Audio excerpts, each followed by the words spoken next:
IAS തലപ്പത്തെ കൂട്ടഴിച്ചുപണിയിൽ മന്ത്രിമാർക്ക് അതൃപ്തി. കൂടിയാലോചനകളില്ലാതെ മുഖ്യമന്ത്രിയുടെ നിർദ്ദേശത്തിൽ ഉദ്യോഗസ്ഥരെ സ്ഥലം മാറ്റിയതിലാണ് മന്ത്രിമാർ അതൃപ്തി പ്രകടമാക്കിയത്. നവീൻ ബാബുവിന്റെ മരണത്തിൽ ആരോപണ വിധേയനായ അരുൺ കെ വിജയനെ വ്യവസായ വകുപ്പ് ഡയറക്ടറായി നിയമിച്ചതും വിവാദത്തിന് കാരണമായിട്ടുണ്ട്.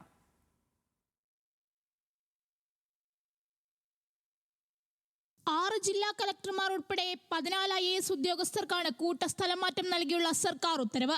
എന്നാൽ ഒരു തരത്തിലുമുള്ള ചർച്ചയുമില്ലാതെയാണ് ഈ സ്ഥലം മാറ്റങ്ങളെന്നാണ് ആക്ഷേപം. വകുപ്പുകളിൽ ഉദ്യോഗസ്ഥരെ നിയമിച്ചപ്പോൾ അതത് വകുപ്പ് മന്ത്രിമാരുമായി ചർച്ച നടത്തിയില്ല.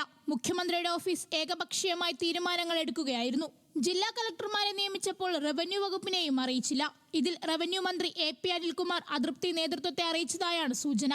ADM നവീൻ ബാബുവിന്റെ ഭരണത്തിൽ ആരോപണ വിധേയനായ അരുൺ കെ വിജയനെ വ്യവസായ വകുപ്പ് ഡയറക്ടറായി നിയമിച്ചു. കണ്ണൂർ കളക്ടറായിരുന്ന ഇദ്ദേഹത്തിന് KSIDC ഡയറക്ടർ ചുമതലയും നൽകി.